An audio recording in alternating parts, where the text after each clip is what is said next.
Thank you guys so much for joining us again. My name is Jonathan Key. I'm a student moderator for today's event. And a little bit about myself, I'm a senior here at CMC studying economics accounting, doing a data science sequence along the side. And on campus, I'm working at the Saul Center for Student Opportunities, and I have previously led the Commercial Real Estate Association for CMC. And off campus, I've previously interned at the Federal Reserve Bank of San Francisco, doing some risk management and bank supervision work for the past 2 summers. And I have also had the privilege of having Professor Vossmeyer as my professor for econometrics last year.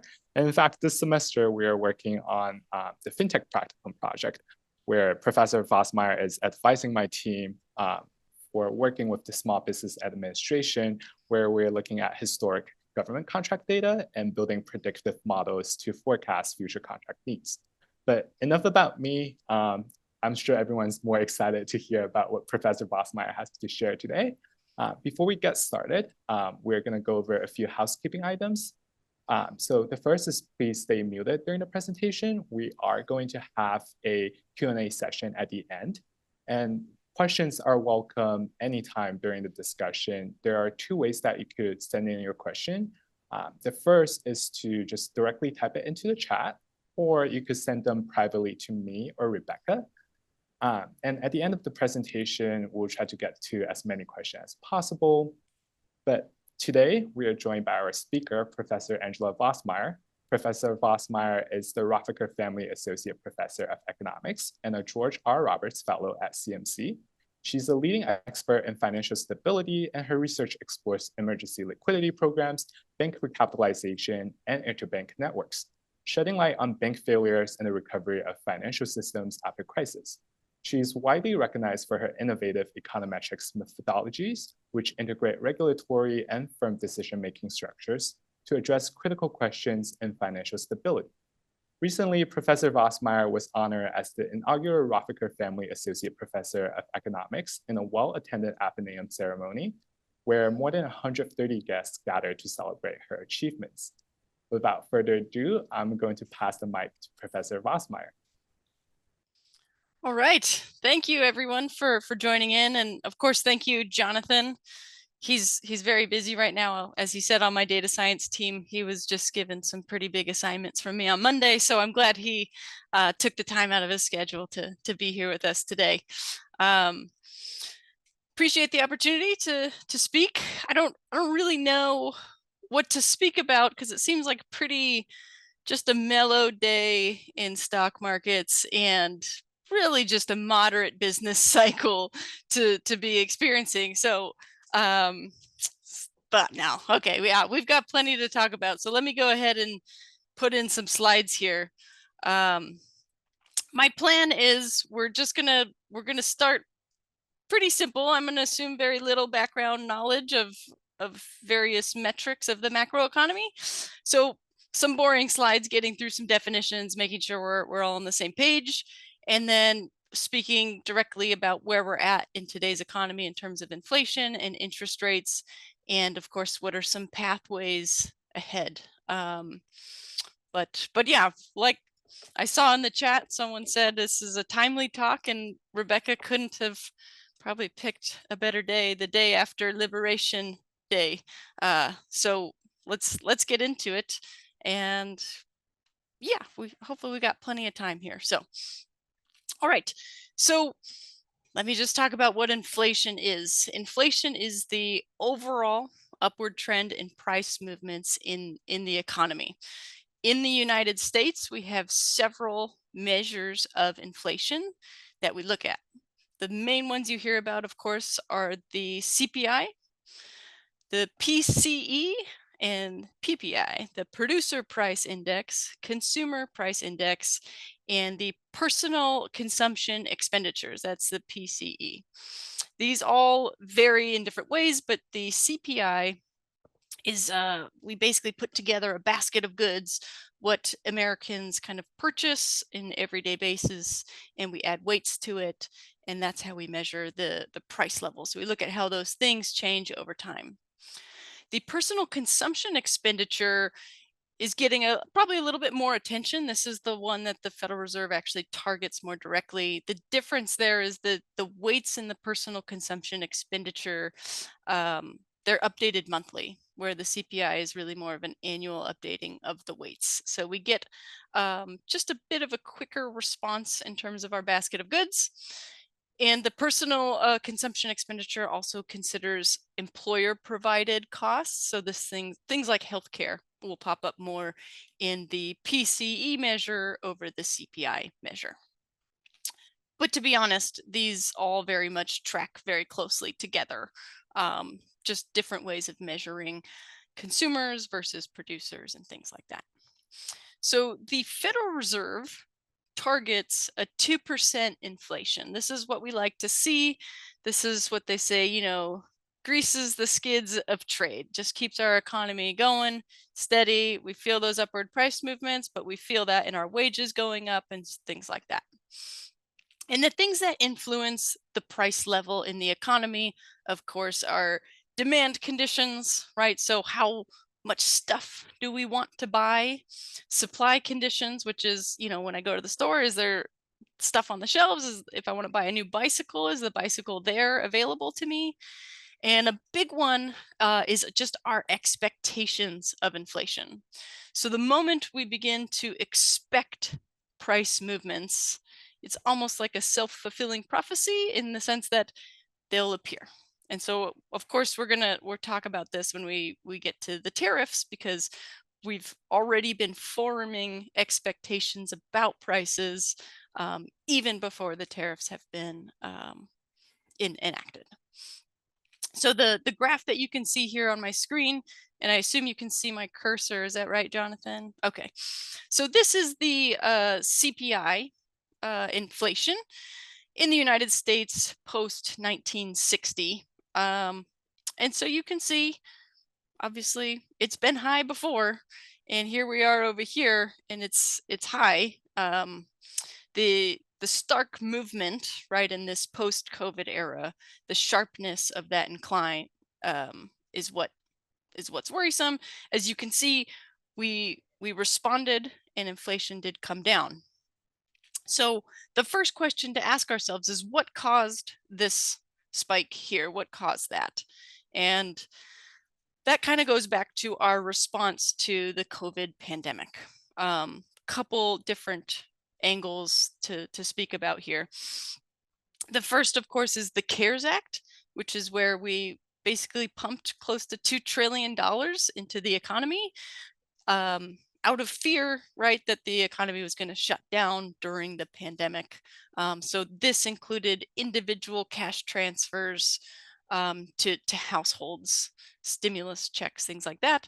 The big one was the Paycheck Protection Program, which pumped money into businesses.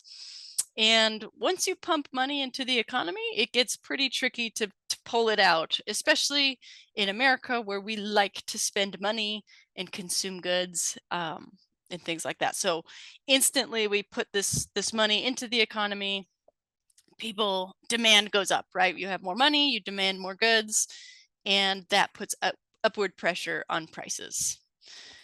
In addition to that, we experienced supply chain problems. So we had kind of this twofold effect, which is why the steepness of that the line here was so great. The supply chain problems, of course, out of COVID was because there were lockdowns, which slowed the flow of raw materials. Steel, aluminum, even lumber became very difficult to get.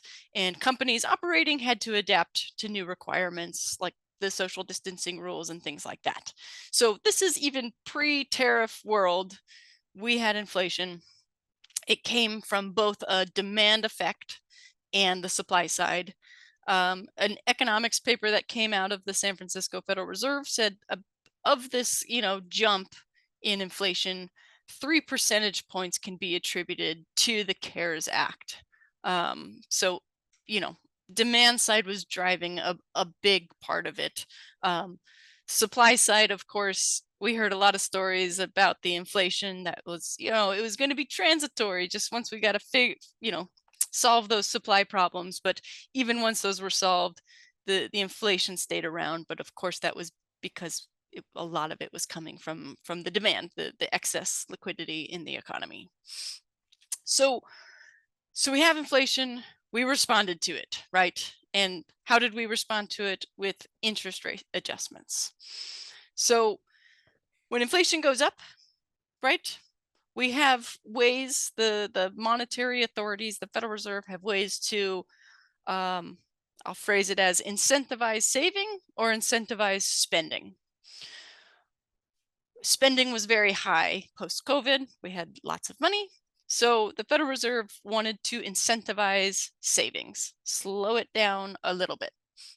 So they pushed rates up.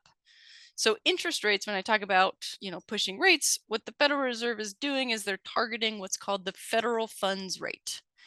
That is the rate in which banks lend reserves to each other overnight to meet their reserve requirements. So you're probably thinking, well, if that's the rate at which banks lend to one another, what does the Fed have to do with it? And it's true, the Fed doesn't control the Fed funds rate. They just target it. But they have tools to figure out how to manipulate that target. So the way in which the targeting is done is the Fed sets 3 other rates that it does directly control. One of those is the discount window rate.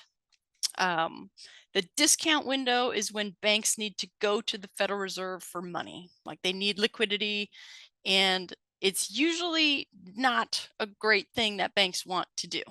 Only because, if you think, this is kind of how I explain it to students in class, banks lending money to each other is like you and your siblings lending money to each other. Not a big deal. Your siblings are your friends. You can pass money back and forth. When banks go to the discount window, that's like going to mom and dad and asking for money. It's going to come with questions.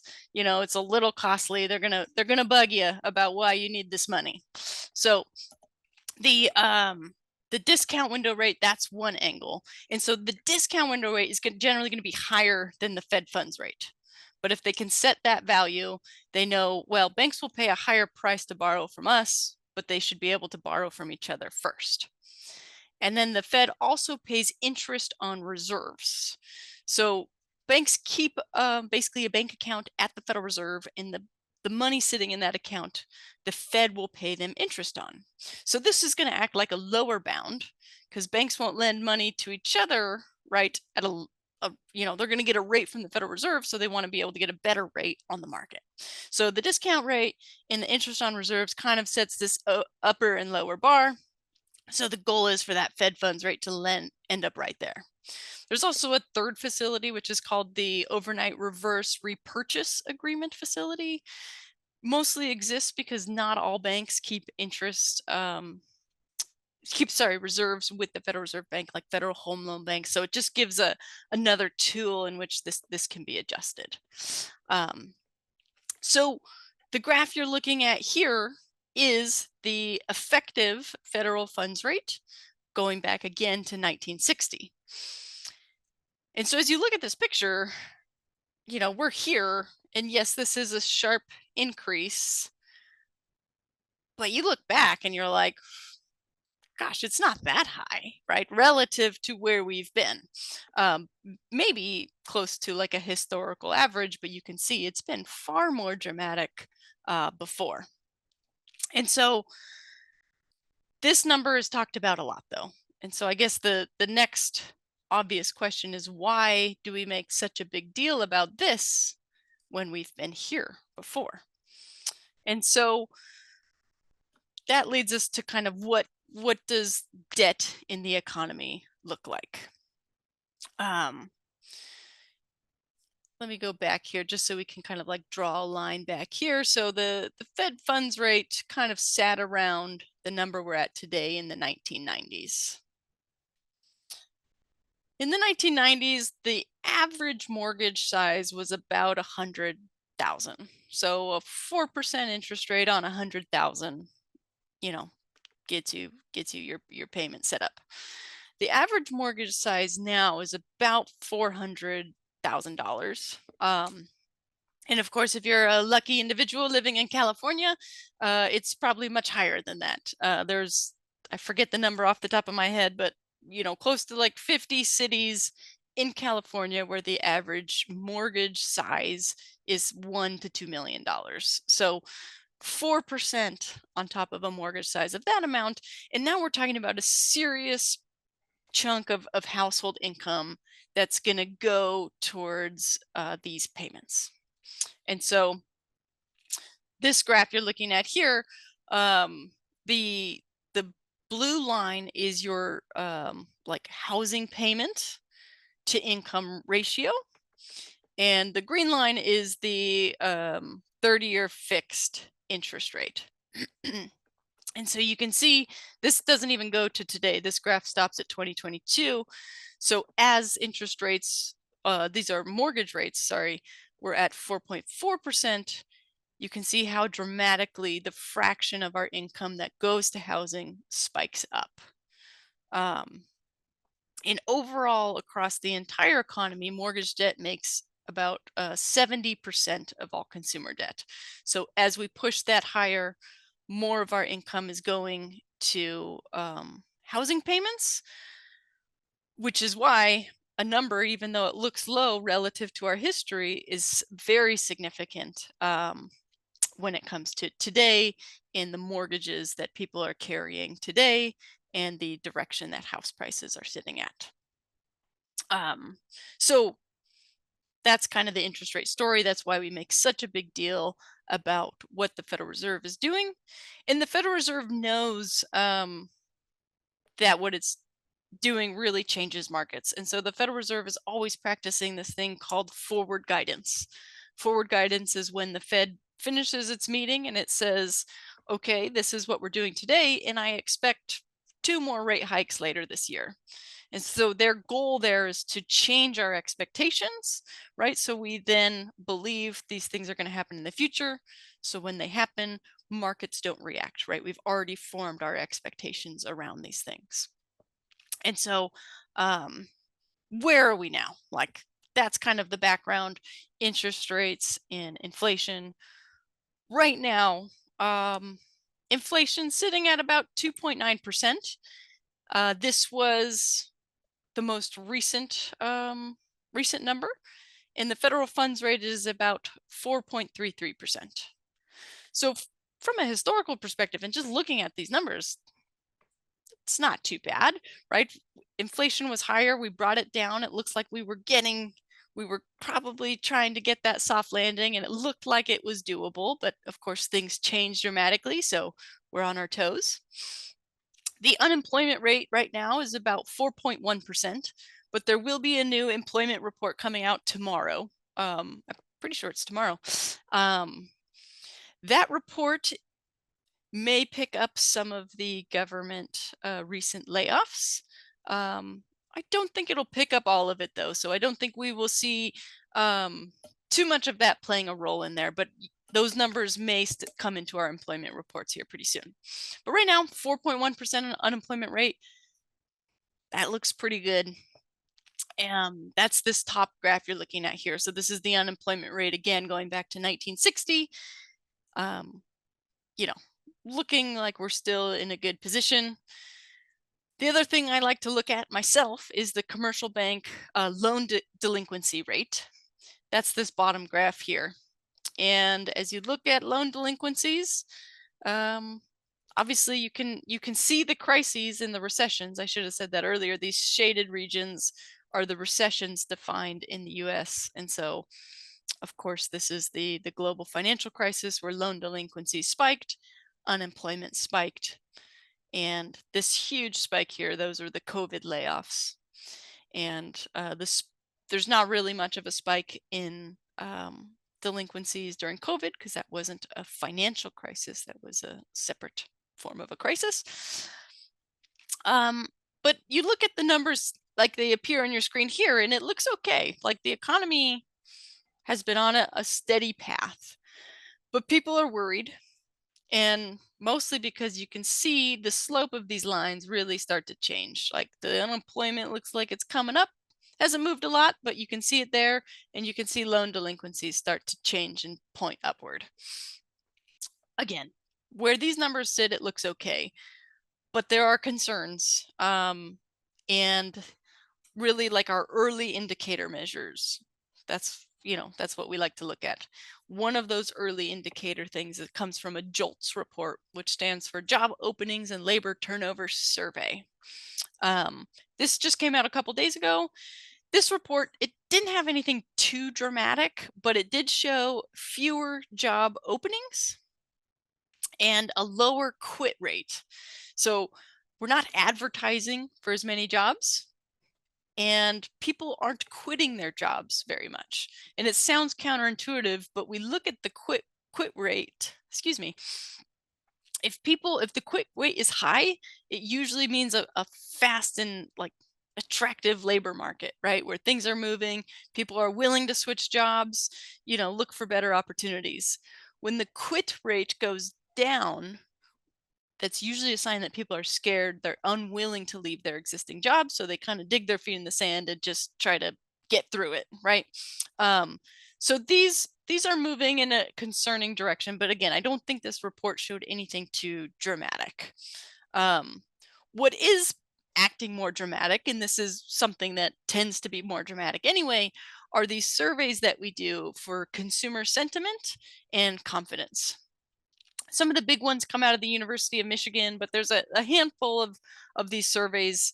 The Michigan one is this like 50 question survey. It is well dispersed across the economy to get at the sentiment of like the average American. And in general, sentiment is down. It fell by 30% from a year ago. And again, the questions in the survey really just ask people how they feel about the current economy. And then they ask them all sorts of expectation questions. So, where do you think inflation will be a year from now? And the survey came back this March at 5%. That's what people think inflation will be 1 year from now. Um, that's pretty high.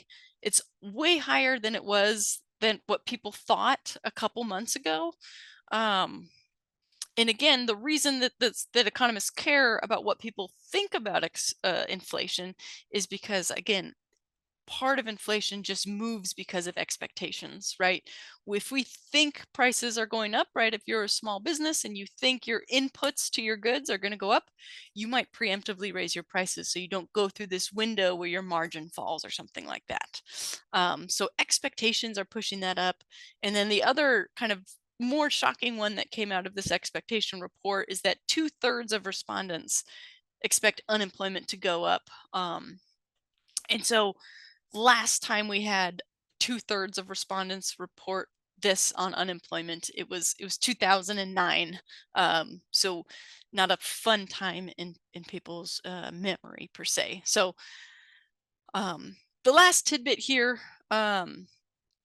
is they're finding just out of the recent consumption reports that spending is down at bars and restaurants. And that tends to be the first thing to go. So us as consumers, as we go in the economy, we spend money. If we feel like things are going to get a bit tighter, the first decision we make is to just eat that leftover chicken at home and not go out for Taco Tuesday like you were planning or something like that. So we're picking up some of these things in our sentiment and some of our jobs reports. Again, the core numbers of where we're at right now look fine, but of course this is where we're trying to look at what path we're on. And of course our most immediate thing to look at how the economy is feeling is the stock market. If you have retirement holdings or something like that, I don't suggest you look at this today. It's not going to paint you a pretty picture, but of course, yes, the stock market is our look at what it's our forward-looking measure of the economy, and it doesn't look good, right? In particular today, again, we'll get to these tariffs here in a minute, but yes, people are concerned, and it's coming through the financial markets as well. So now we're left to wonder what does history tell us? Like, America has a decently long history. Where are we at in that history? What does, how have, this sort of business cycle, this sort of economy, how has that been resolved in the past? And so if I just go back to these inflation slides, right? And you look at where we were at up here and maybe down here, you draw some lines across. You're looking at like the early 80s, where you're seeing similar kind of inflation, and even the steepness of this line looks similar. Interest rates, yeah, you can kind of come back to, again, maybe the 80s, early 90s, something like that. So keeping the 80s in mind, if that's our most similar kind of macroeconomic parallel, then that's where you're hearing this word stagflation a lot. The definition of stagflation. Stagflation means an economy that's experiencing high inflation and low output. The reason it gets its own little fancy term is that it's a really uncomfortable situation to be in, um, from a monetary policy and a central banking standpoint, right? The Federal Reserve has a mandate, a dual mandate, right? It's maximum employment and stable prices. So if we are to address one of these things in stagflation, like high inflation, it will come at the cost of the other one. That's the problem here. Like, our remedies to resolve inflation are going to hurt the other thing, right? So if we want to address high inflation, we push interest rates up, right? Well, if output is already low, pushing those interest rates up is going to make it even lower, and it's going to have consequences for employment. Same thing if we want to resolve the low output, right? If we want high output, drop those interest rates, right? Get money circulating in the economy. Money begins to circulate, prices go up, inflation goes up. So to address stagflation means one of these needs to be, the sacrificial component. And so what did we do in the past? When the last time we experienced high inflation and low output, this was when Paul Volcker was chairman of the Federal Reserve. And he made the very, very unpopular, well, I should say unpopular at the time. Now he's very much revered for the decisions that he had to make. But he made the decision to address prices at the cost of the output in the employment in the economy. So he took office in 79, and very quickly he pushed interest rates very high. And in doing so, it caused the unemployment rate to go up, and we had some pretty significant recessions in the early 1980s. Those recessions were basically the cost of getting control of prices, getting stable prices in the US economy. He was very unpopular, obviously, at the time. And, there were constantly protests outside of the Federal Reserve offices at the time. And so this picture that you're looking at here, because he pushed interest rates so high, construction pretty much just came to a halt. And so all the construction workers were out of jobs, and they would protest out of his office, and they would mail him 2x4s of, because they couldn't build things. It was too expensive to build because you can't borrow. And so this is just a picture of a 2x4 that was mailed to Paul Volcker at the time. And these 2x4s, they actually keep in, like Ben Bernanke said, he would keep these in the Federal Reserve chairman's office to constantly remind him that, like, inflation is a beast, right? It is once it goes up, it is incredibly hard to get control of again. If you think about, like, the inflation that we experienced from COVID, it really started kicking in 2022. And in 2025, right, earlier this year, we finally started to get a handle on it, just for picture purposes, right? We finally started to bring it down. 2.5, 3 years later that we've been addressing it, right? And we're, it's a battle. It's something that we're constantly dealing with, and the central bankers are constantly watching.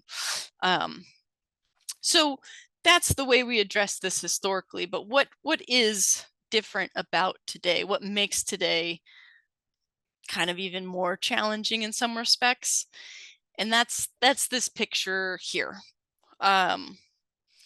if you've never seen this before, maybe it's a good thing. Maybe you don't want to see this picture. This is the balance sheet of the Federal Reserve. This is going back to 2000 or so. And this is total assets.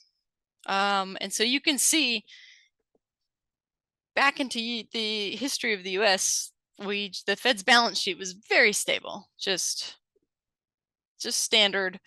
And this first blip you see here, this is the global financial crisis. This is the 0809 recession. And imagine you didn't see this, you know, the second half of this picture, you would see this and you'd be like, wow, that's dramatic.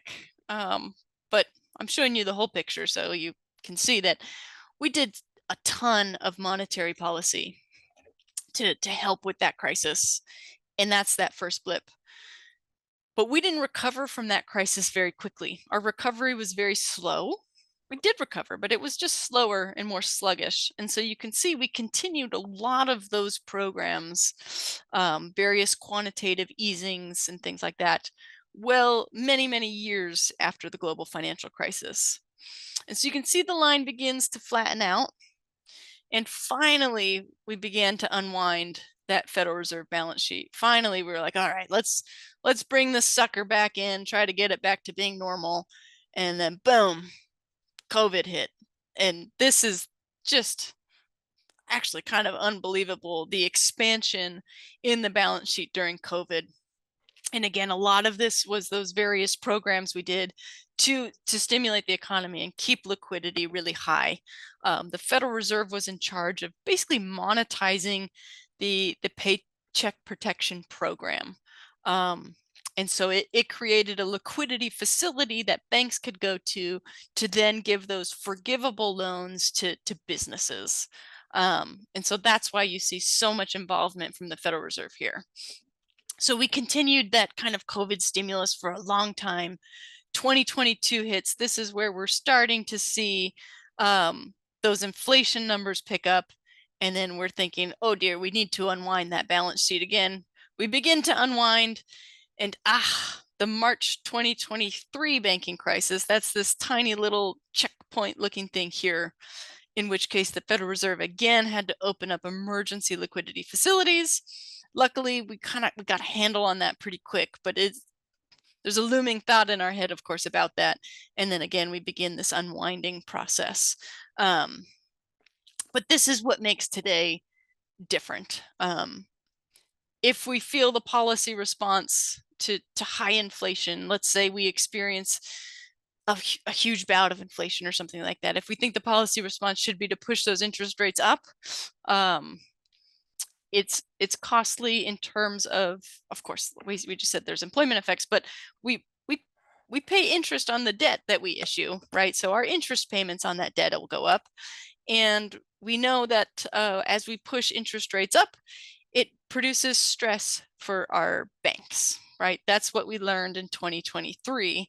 And so I have a quick slide here on that banking crisis, and I won't spend too much time here because I almost feel like that's a little bit of its own beast. But just to speak quickly about that, we pushed those interest rates up in 2020, like 2022, 2023. And the reason that caused stress on banks is because banks hold these government securities on their balance sheet. And that balance sheet marks these securities as either, it's called marked to market, meaning they want to keep that security liquid and so they can sell it on the market if they need to, or they mark it as hold to maturity, HTM.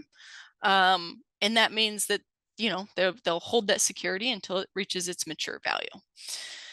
What happened was a lot of banks moved their existing government securities to hold to maturity. And that's because the market value of those became just abysmal. When the Federal Reserve pushes interest rates up, it creates these attractive products in the market that have nice high interest rates. So if you're holding a security that you're getting paid 2% on, and the Federal Reserve is selling a security that, you know, you get 5% on, and I'm trying to sell you this one with 2%, you're gonna be like, well, why would I buy that if I can get this one? And so that's, I mean, put in like an overly simplified form, that's what happened. And so banks, if they needed liquidity, had a fire sale, and that's what happened to Silicon Valley Bank.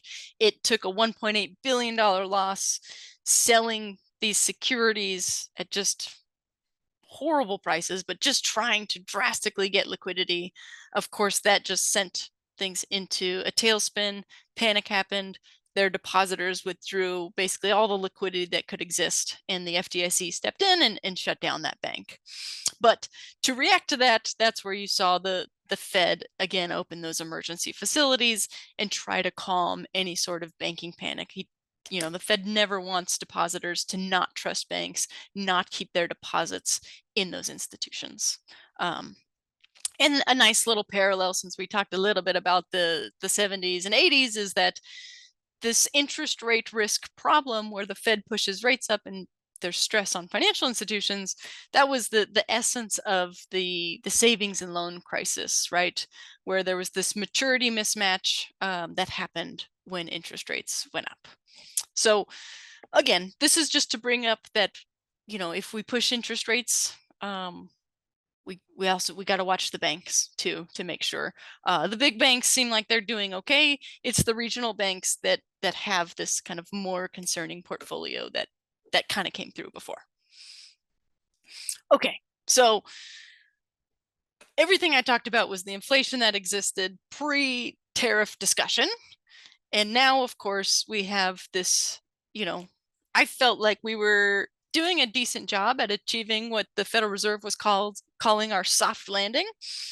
And now it's not looking so soft. So just the notion of talking about tariffs, as I said, influences inflation expectation, which has real influences on actual inflation, right? So once we change our expectations, we begin to behave differently, right? So if you own a small business that brings in bananas from another country that's getting hit with tariffs, you might already be changing your business model before the banana prices have changed.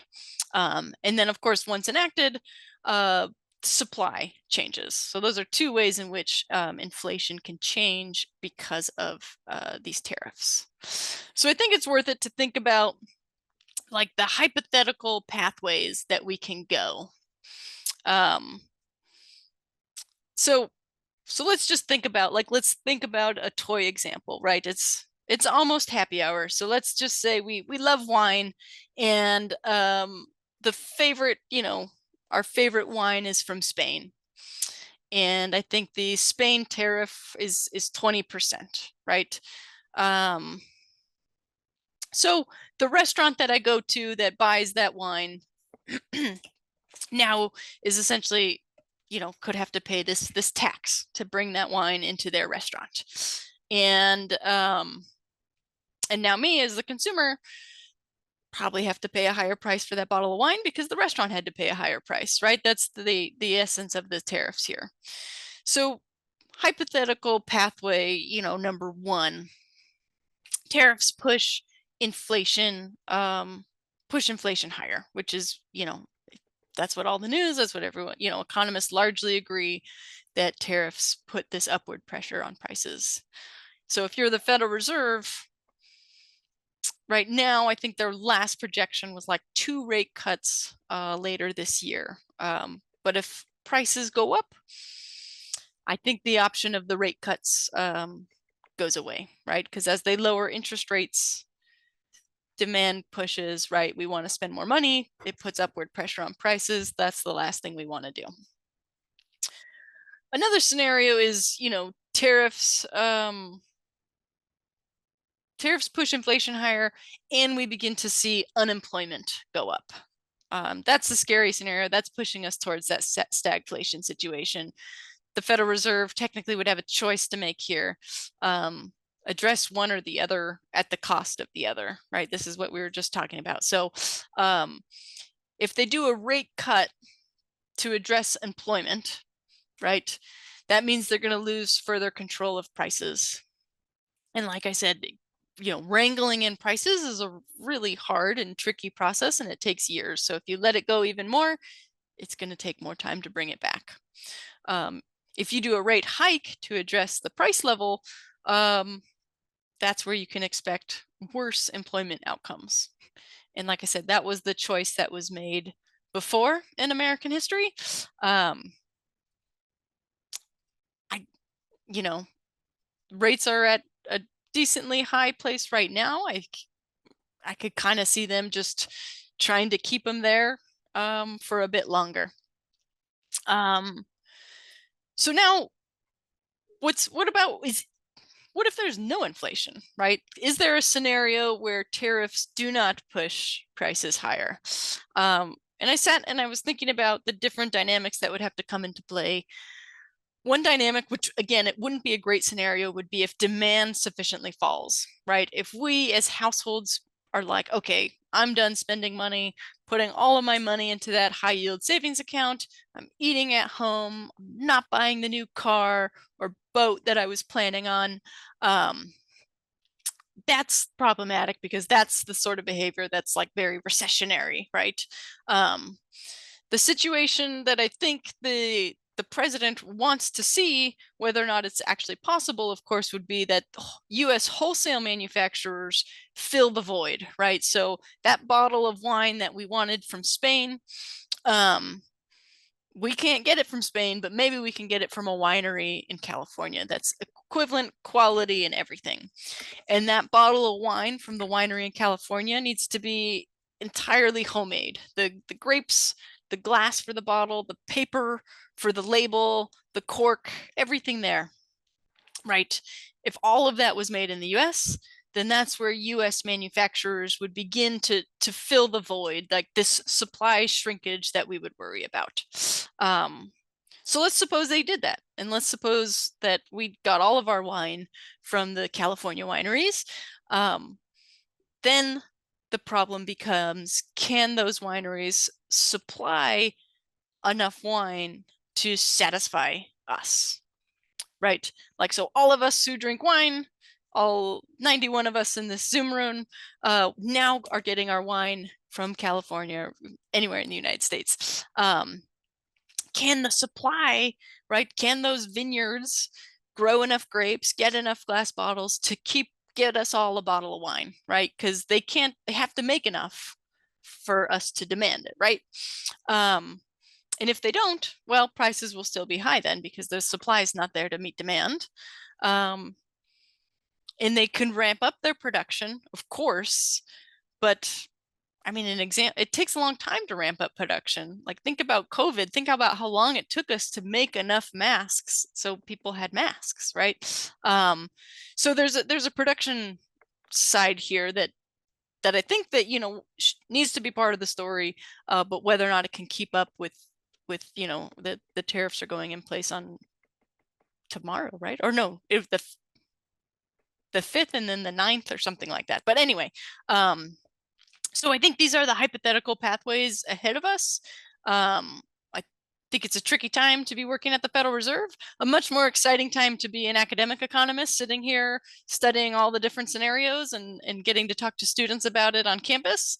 But yeah, so this was kind of my breakdown, and I'm happy to answer some questions or go kind of back up through the slides if I went too quick for anybody and re-explain anything. But this is the current state of the economy. Again, a new jobs report will come out tomorrow. And then yeah, we'll see how things go later on.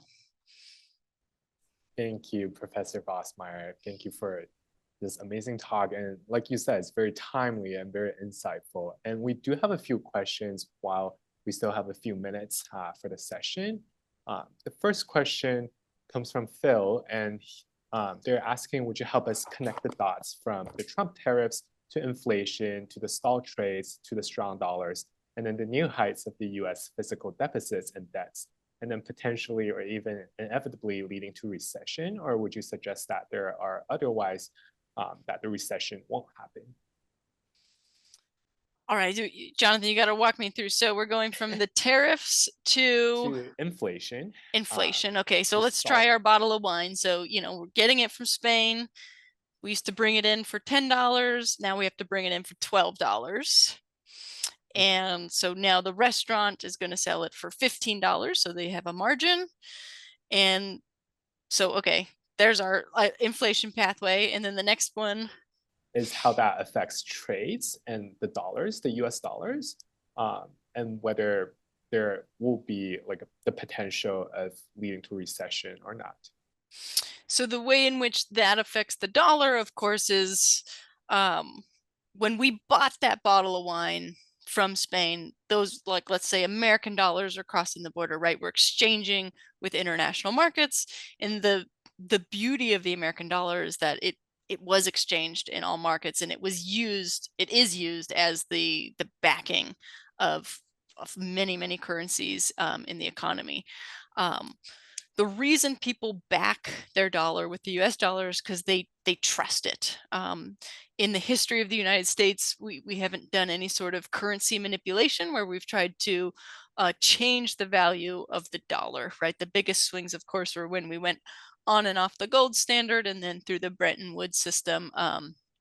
But when the United States does something very dramatic that causes uncertainty, it makes individuals lose trust.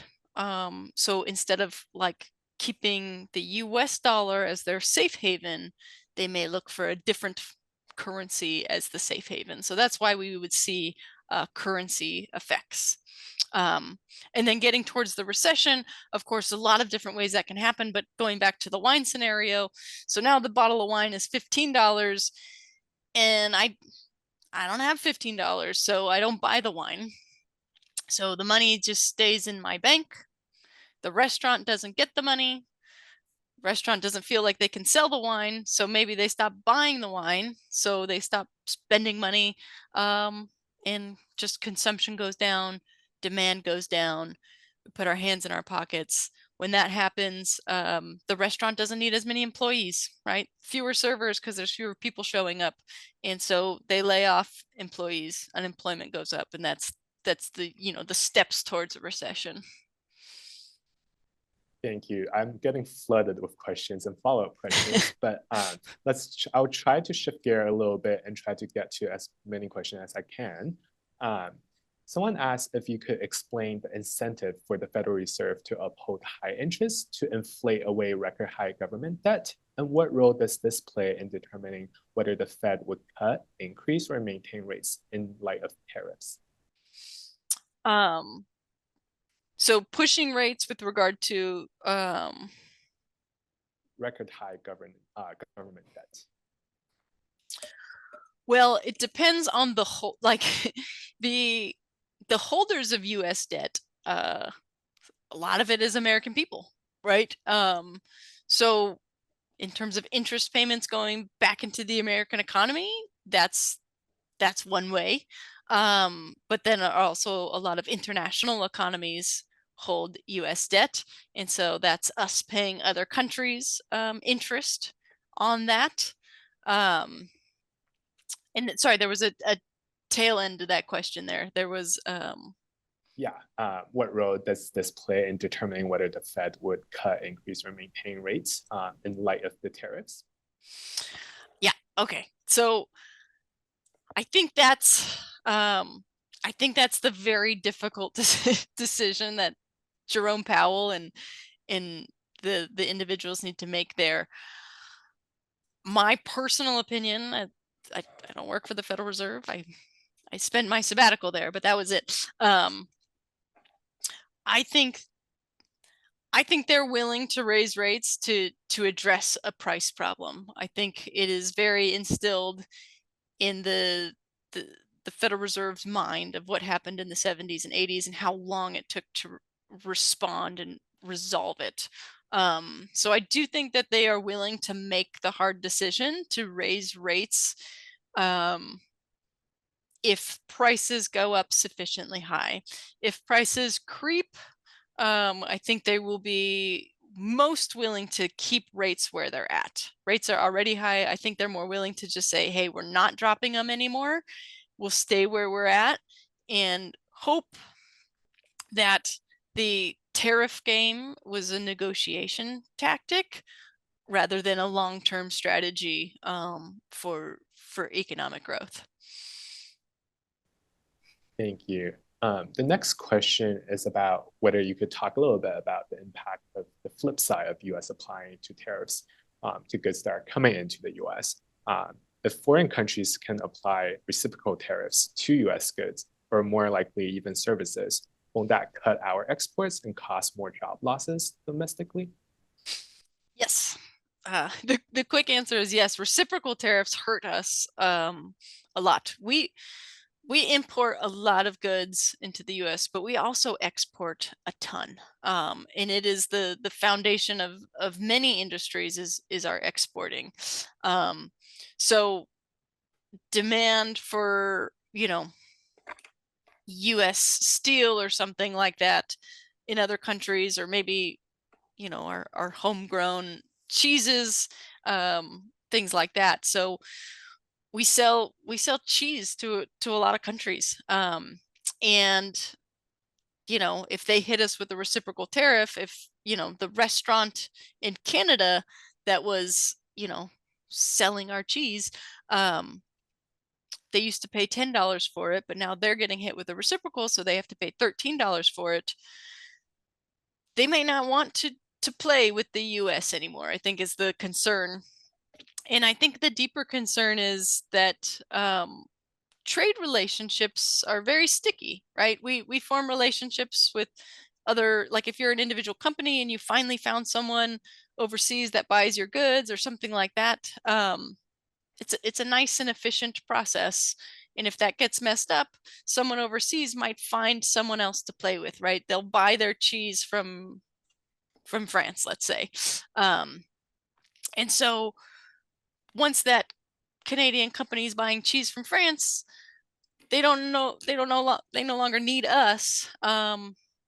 And so even if we try to adjust prices or something, they've already formed another relationship. And so where are we going to sell it? So that's the other side of it, which hurts. And then maybe we could get to one more questions. Are there signs that companies are already adjusting to prices or inventory in anticipation of the tariffs? Yeah, I think the JOLTS report that came out was showing that it was small businesses seem to be making the most immediate decisions on the employment side. So the job openings report had a decline in job openings, and most of those were coming out of small businesses. So if you're a small business operating, and we're talking pretty, like, I think it was 6 or less employees. So if you're a business with 6 or less employees, and you feel like prices are going to go up, and let's say you were planning on hiring a seventh employee or something like that, you changed your mind and you're no longer going to hire that individual because you're worried about the economic situation. So that just came out this week, and then Friday is the full employment report, which I believe comes out of payroll records, which will give us another side of that picture. Okay. We have 5 minutes left. I'm going to take one last question before we close it off. Do you think it's possible to guesstimate the international impact besides the dollar effects? Do you think this could help in long term for countries that are export focused that traditionally suffer from poor domestic demands? An example that was given would be China. So sorry, so The first question is like, what's the international impact, and do you think that this would help in the long term for countries that are export focused? yeah, so I think it's going to hurt worldwide, largely because the previous question on reciprocal tariffs, right? So if country A puts a tariff on country B and B responds back with tariff on country A, the individuals, let's say, living in country B, who imported their goods from the United States, no longer will, they'll go through a period where those goods are more expensive and they need to either pay higher prices or find new trade partners. And just the concept of finding new trade partners is very costly. It's not that easy to set up this like globalized market that's been building for decades, really, since the I mean, 90s forward has just been a massive period of globalization. And so I think the tariffs plus reciprocal tariffs will create problems worldwide. And probably the best historical example we have of this is the Smoot-Hawley tariffs during the 1930s. That was another period where we levied massive tariffs, kind of again during the Great Depression era, but kind of born out of the same idea of homegrown protectionism, like trying to protect American businesses by penalizing foreign businesses. But in doing that, American farmers were really, really hurt, and it didn't cause the Great Depression. The Great Depression was already going on, but it significantly slowed our ability to recover from the Depression. And again, the Depression was not just in the United States. There was, you know, it was going along worldwide, and really the worldwide recovery from it was really slow because it wasn't just the U.S. that became protectionists. Many countries did reciprocal tariffs during the Smoot-Hawley tariff war, and nothing good came out of it. Eventually, those tariffs got removed, and recovery started, and the economy just picked back up, largely because of World War II production and manufacturing, and just pumping the economy and getting it ready to become a wartime economy at that time. Thank you, Professor Rossmeyer. And for everyone, thank you for joining us tonight. We're going to close off, but before we do that, just a friendly reminder that our next CMC Connect session is on Thursday, April 24th. It's titled Land of the Free, Hidden Costs and the Decline of the American Middle Class with Professor Devin Fergus. And don't forget to mark your calendar for Alumni Weekend 2025, which is happening from June 5th to June 8th of this year. Thank you again. Thank you, Professor Rossmeyer, and thank you everyone for joining us tonight.